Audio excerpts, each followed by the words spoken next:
Knesset. Permettez-moi de vous souhaiter la bienvenue devant notre commission des affaires étrangères. Is it okay for you? Yes, absolutely. Tout va bien. Tout. Et de saluer l'importante délégation qui vous accompagne. Je veux saluer Madame l'ambassadrice d'Israël en France. Je veux saluer Madame Ayelet Namias-Verban, députée. Je veux saluer le vice-président de la Knesset. Et je veux saluer le président du groupe d'amitié Israël-France de la Knesset. Votre homologue va nous rejoindre, Élise Flageolès, dans quelques minutes, mais elle sera présente pour cette audition. Monsieur le président de la Knesset, vous êtes en visite officielle en France pour quelques jours, à l'occasion du 70e anniversaire de l'État d'Israël et donc de nos relations diplomatiques, et à la veille de l'ouverture de la saison culturelle croisée France-Israël, qui se tiendra dans nos deux pays de juin à novembre et constituera une occasion privilégiée de rencontre entre nos peuples et nos cultures. Le lien qui unit nos deux pays est très fort. La France a participé il y a 70 ans à la création d'Israël et demeure très attachée à sa sécurité. Et nous coopérons aujourd'hui dans de très nombreux domaines stratégiques comme le contre-terrorisme, la cybersécurité, mais aussi la recherche, l'éducation, la culture. La présence d'un président de la Knesset parmi nous est, je le crois, une première dans l'histoire de notre commission. Je vous remercie donc vivement de votre présence.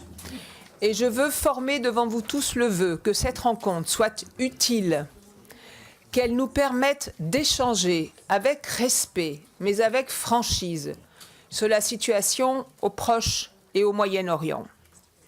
Monsieur le Président, je veux vous dire nos inquiétudes.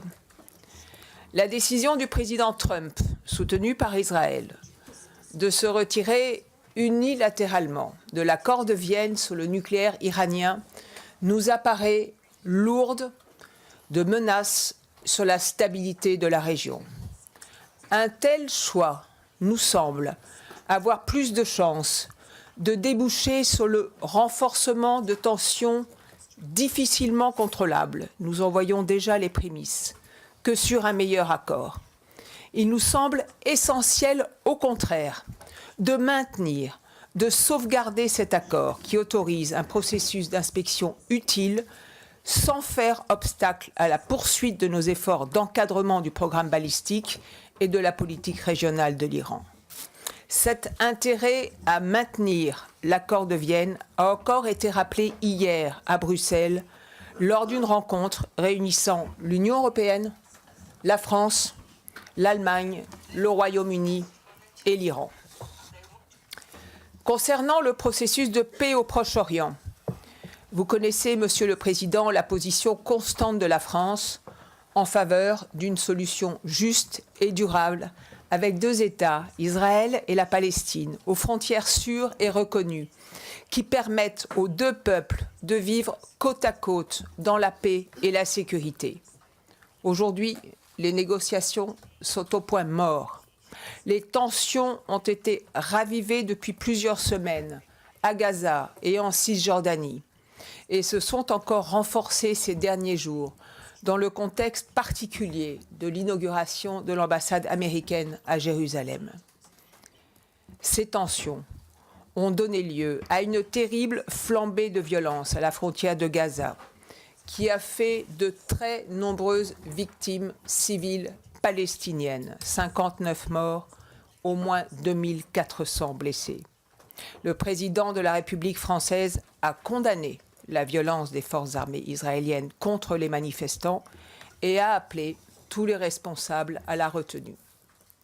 Monsieur le Président, une nouvelle escalade dans la violence n'est dans l'intérêt de personne, d'aucun pays et d'aucun peuple. La responsabilité de chacun doit être d'éviter tout risque de nouveaux conflits, tout risque de nouvelles guerres, et de relancer le processus de négociation pour aboutir à une coexistence pacifique entre deux États et à la stabilité de toute la région. C'est le seul chemin qui existe, le chemin exigeant de la paix, il n'y en a pas d'autre. Monsieur le Président, je vous laisse sans plus tarder la parole, puis les parlementaires vous poseront leurs questions, que j'anticipe nombreuses. Je sais que vous avez un entretien prévu avec le Président de l'Assemblée nationale vers midi. J'invite donc chacun et chacune à faire preuve de concision pour permettre le maximum d'échanges. Monsieur le Président, vous avez la parole.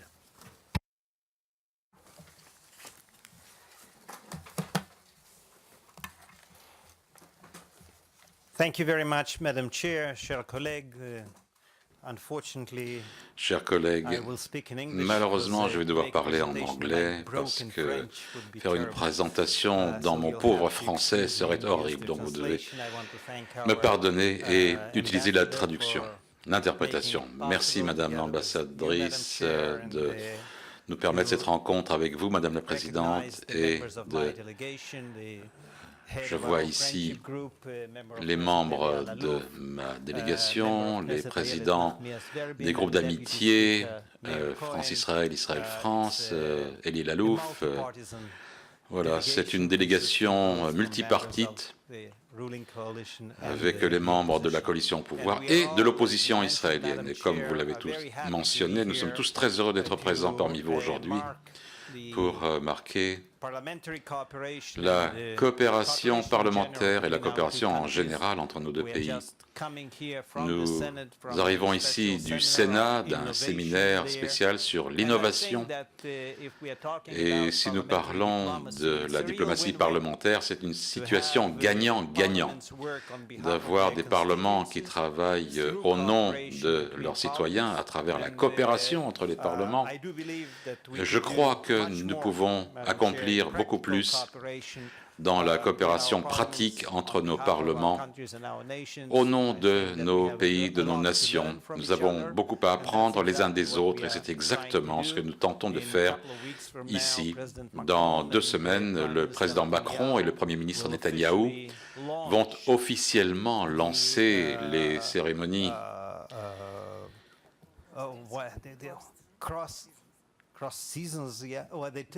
l'année croisée, la saison croisée, le nom que l'on utilise pour ce type de coopération. Donc, et je suis très heureux que ces événements-là se produisent.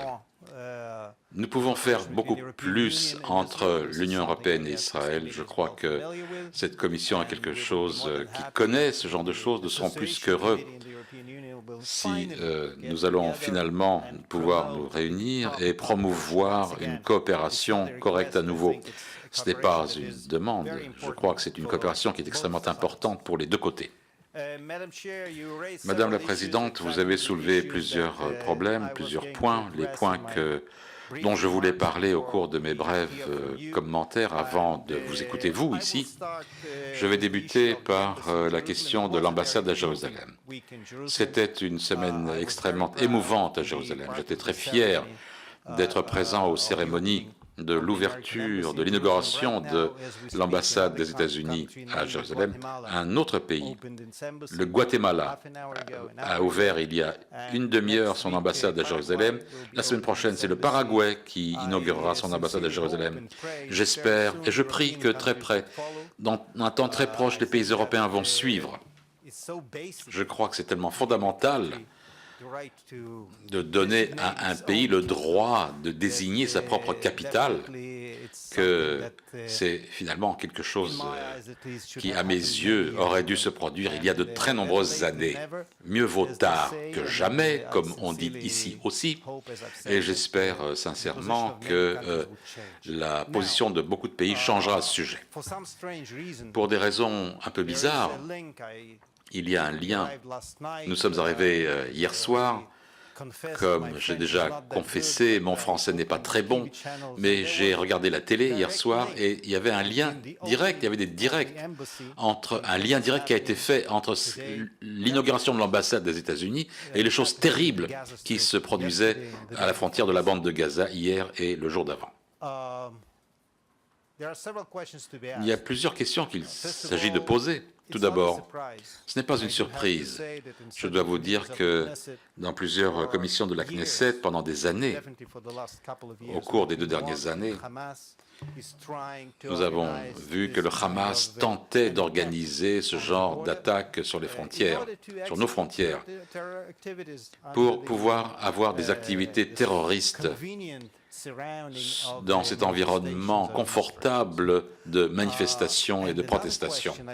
L'autre question, qui est beaucoup plus importante, serait comment se fait-il, si l'ambassade est inaugurée à Jérusalem, que Jérusalem et la Judée et la Samarie sont tranquilles.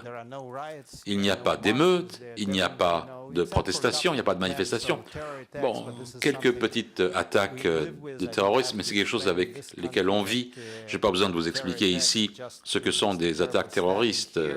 Vous venez d'avoir ici quelqu'un qui a été poignardé à mort ici. Ça s'est produit en Allemagne, ça s'est produit ailleurs, et ça se produit à travers le monde entier. C'est horrible, mais ce sont des faits. Donc il faut comprendre que la situation à Gaza a très peu à voir avec le transfert de l'ambassade américaine à Jérusalem.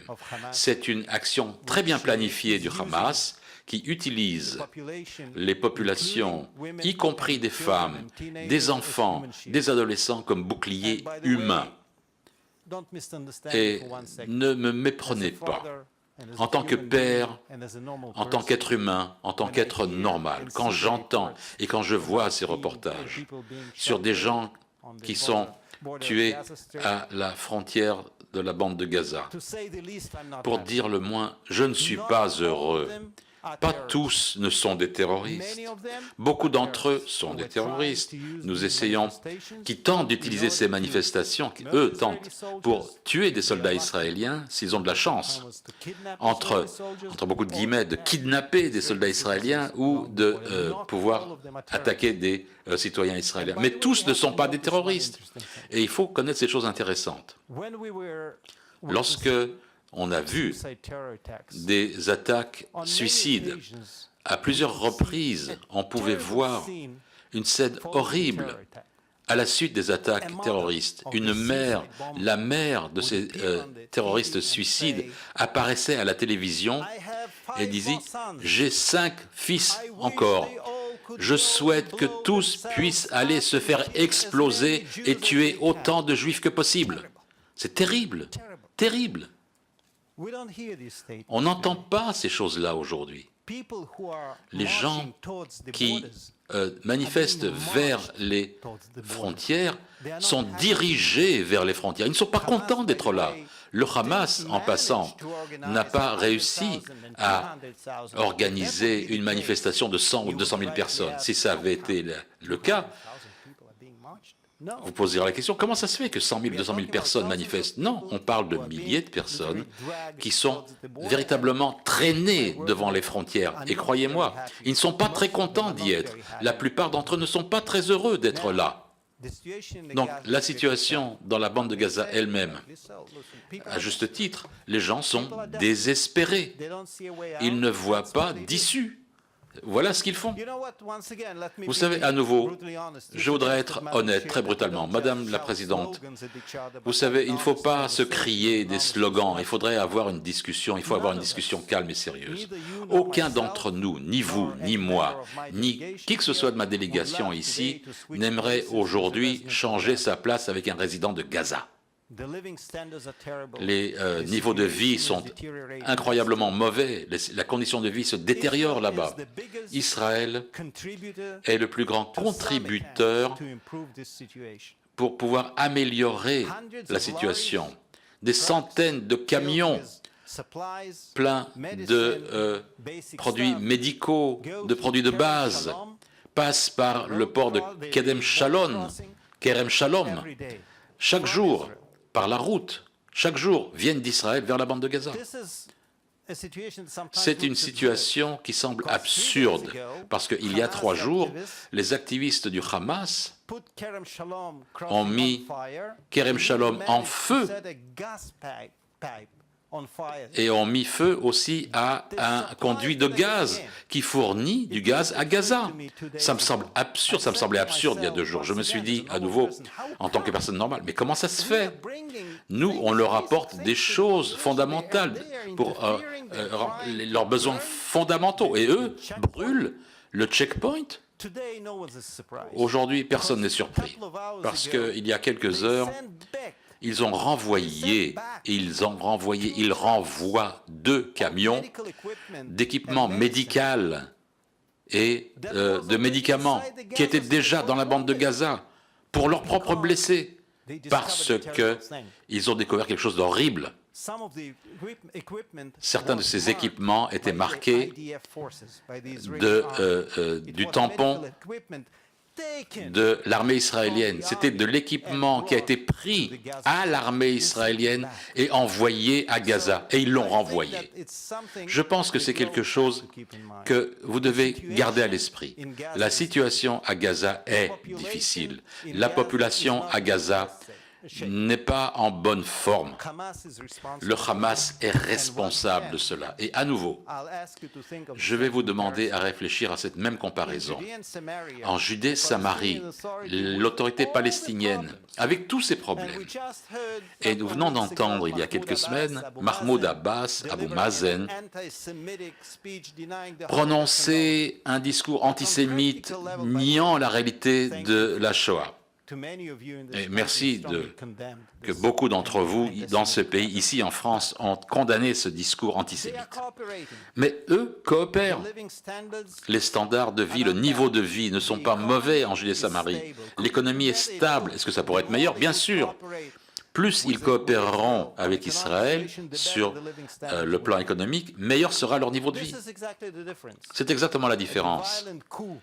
Le coup d'État violent en 2002 où Hamas a pris le pouvoir, c'est là où Gaza a commencé à sombrer. Et je suggère fortement, si vous voulez aider les résidents de Gaza, il faut savoir comment ne pas répéter les erreurs que le monde fait en Syrie, pas en Israël. Et excusez-moi de lever le doigt, mais beaucoup de pays à travers le monde avaient des relations diplomatiques avec la Syrie pendant des décennies.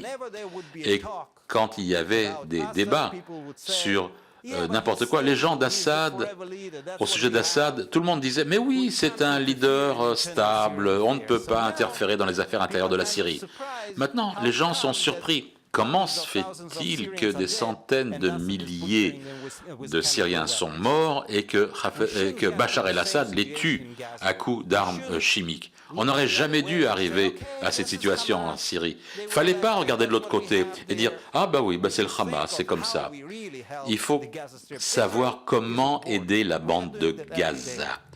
Israël le fait. J'espère que beaucoup d'autres pays tiennent leurs promesses vis-à-vis de Gaza. Dernier point, et non des moindres, et j'essaierai de ne pas utiliser trop de votre temps, mais le point, c'est l'Iran. Et ici, je pense qu'il est légitime d'avoir une discussion approfondie sur la façon dont il faut traiter l'Iran. Une condition, il faut tous comprendre que l'Iran ne doit jamais avoir l'arme nucléaire. Je ne le dis pas en tant qu'Israélien, et oui, bon, probablement, je le dis en tant que Juif, qui est le fils de survivant de la Shoah, et j'ai cette tendance bizarre à croire que les gens et les pays qui me disent qu'ils vont me détruire, qu'ils veulent le faire. Voilà, je suis comme ça, je les crois. Et quand les dirigeants iraniens disent au monde chaque jour que leur désir est de détruire l'État d'Israël, c'est ce qu'ils disent, publiquement, pas derrière, à huis clos. Et les gens font semblant de ne pas l'entendre. Eh bien, moi, je l'entends. Donc, j'espère que dans cette pièce, personne ne voudrait voir l'Iran en possession des armes nucléaires qui menaceraient non pas seulement Israël, mais toute la région, et en Europe aussi, et l'Amérique du Nord. Comment arriver à cela? Madame la Présidente, je ne pense pas qu'il y a un débat forcené entre la position des États-Unis et la France. Pardonnez-moi de penser ainsi, mais je pense que si les Européens veulent renégocier l'accord, comme ils disent vouloir le faire, il faut l'arranger ou l'annuler. Je crois que personne ne serait arrivé si ce n'était pas une déclaration du président Trump sur quitter cet accord. Si quelqu'un veut renégocier, c'est bon, c'est le bon moment. Vous savez, les Iraniens ne parlent pas aux Israéliens, vous le savez bien, Madame la Présidente. Donc s'il y a une occasion pour les autres pays de négocier et d'approuver des changements, c'est le bon moment. Mais une chose doit être claire. Il y avait quelque chose qui a été omis dans la présentation. Et c'est les documents que le Mossad israélien a saisis il y a 3 mois et a amenés en Israël, apportés en Israël et a présentés au monde. Et j'ai entendu les réactions, y compris ici, en disant « mais c'est des vieilles choses, c'est des vieilleries, c'est longtemps avant l'accord, c'est pas pertinent, c'est des nouvelles de l'avant-veille ».